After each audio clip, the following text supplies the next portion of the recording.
Եկեք պարզենք, թե ինչպես է Նիկոլ Փաշինյանը իր էկոնոմիկայի նախարարով մոլորեցնում ձեզ, մանիպուլացնում, որ սկսել եք լավ ապրել։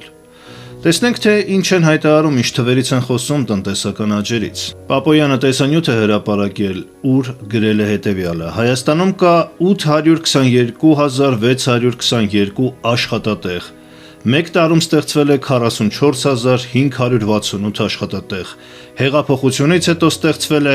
288,460 աշխատատեղ։ Անգամ եթե այս թվերը համարենք ճիշտ, Գևորգ Պապոյանը մոռանում է նշել, որ Հայաստանում իրենց իսկ պաշտոնական թվերով կա մոտ 300,000 անհուսալի վարկ ունեցող, այսինքն բանկրոտ մարդ, ով վարկ է վերցրել եւ չի կարողանում դա վճարել։ Իսկ թե ինչու են առաջացել հավելյալ այս աշխատատեղերը, մենք քիչ անց կպարզենք։ Ավելի կարևոր է աշխատավարձի աճը։ Լսեք նա ինչ է ասում. Միջին աշխատավարձը եւս պատմական առավելագույնն է՝ 401,367 դրամ,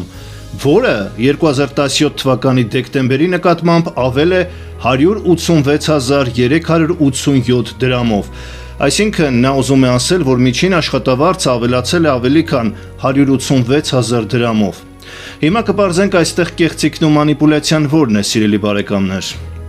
Գիտեք ինչպես են հաշվարկում միջին աշխատավարձը։ Բերեմ պարզ օրինակ։ Ենթադրենք կա 5 աշխատող։ Տնօրենը ստանում է 3 միլիոն դրամ աշխատավարձ, իսկ շարքային աշխատողները 200,000 դրամ աշխատավարձ։ Միջինը գումարում են բոլոր թվերը, այսինքն 3,800,000-ը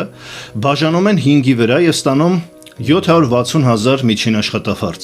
ինչը ծիծաղելի է, որովհետև 5-ից 4-ը իրականում ստանում է 200,000 դրամ։ Իսկ իրականում արդար հաշվարկը ոչ թե բոլորի թիվը բաժանում են ընդհանուր աշխատողների թվի վրա,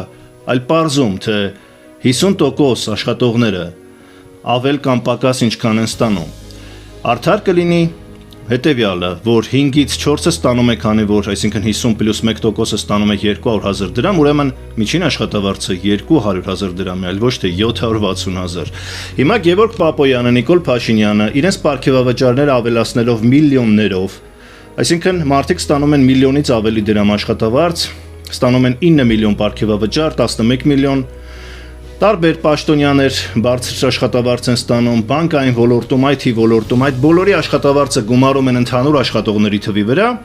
ստանում բարձր թիվ, մինչդեռ միջինում դուք ինչքան եք ստանում ինքներդ ասեք։ Սա հարցի մի կողմն է, այսինքն մանիպուլյացիան հասկացանք։ Միջին աշխատավարձը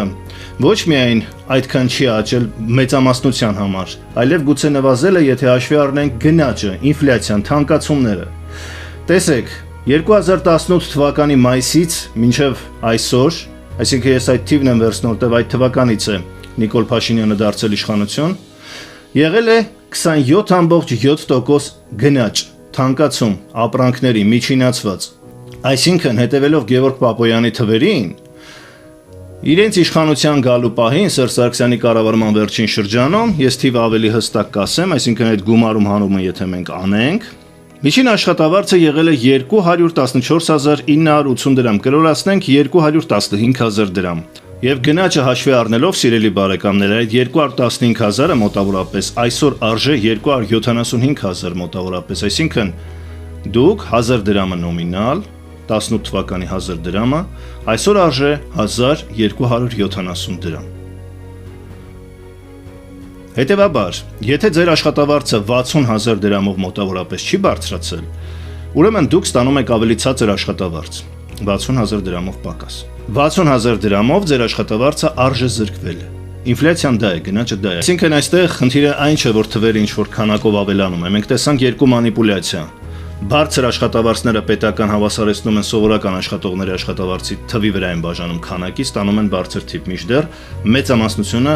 ստանում է ցածր աշխատավարձ։ Երկրորդ մանիպուլյացիան գնաճն է, որը 27,7%-ով ավելացել է, այսինքն 2018 թվականի 1000 դրամը այսօր արժե 1270 դրամ։ Եվ միջին աշխատավարձը 60,000 դրամով տարբերություն է տալիս արժեքի մեջ։ Այսինքն այստեղ թվերի նկարչությունը չէ խնդիրը, արդարությունն է,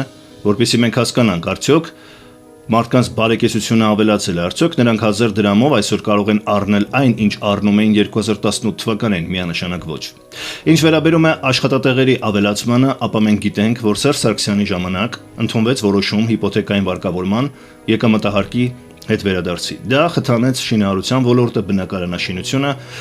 որը այդ եկամտահարկի վերադարձը կասեցվել է Նիկոլ Փաշինյանի օրոք անցած տարի։ Այսինքն դա խթանեց շինարարությունը, աշխատատեղերի աճը եւ պետք է արդեն կանխատեսել, որ մյուս տարվանից աշխատատեղերը կրճատվելու են շինարարական բումի դադարեցմանը զուգընթաց, որը ասում եմ դադարեցվել է Նիկոլ Փաշինյանի օրոք։ Հետագա տարիներին աշխատատեղերը բնականաբար նվազելու են։ Դա օբյեկտիվ պատճառներից մեկը։ Մյուսը ստվերի կրճատումն էր աշխատատեղերի, որը ընդունում ենք կառավարության քայլերը թվայնացնելու ամեն ինչ, կրճատելու աշխատատեղերի այդ ստվերայնությունը թաքնված լինելը, դա որոշակիորեն ավելացել է։ Այսինքն աշխատանքի նոմինալ ավելացմանը զուգահեռ որոշակի թվով աշխատատեղեր սկսել են երևալ։ Բայց դա չի նշանակում, որ Նիկոլ Փաշինյանի կառավարությունը այնքան արտադրություններ, այնպիսի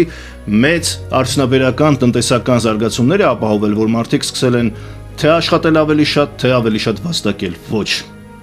Մենք տեսնում ենք այս թվային մանիպուլյացիայով նրանք ինչ խնդիր են ուզում լուծել։ Նրանք ցանկանում են խաբել ձեզ, շարունակել խաբել, հասկանալով, որ այս տնտեսական հաշվարկները դուք չեք անելու, նրանք թվային այս մանիպուլյացիաներով ցանկանում են ձեզ կրկին մոլորեցնել։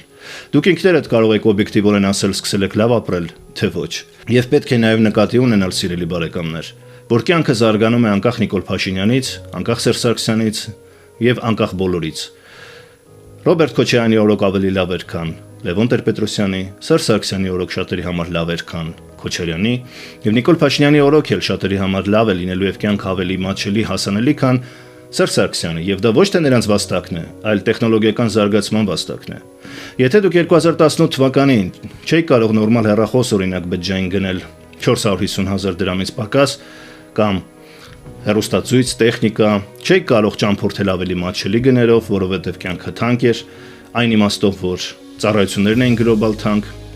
Կյանքը զարգացել է, մրցակցությունը գլոբալ շուկայում մեծացել է, ծառայությունները, տեխնոլոգիաները դարձել են ավելի մատչելի,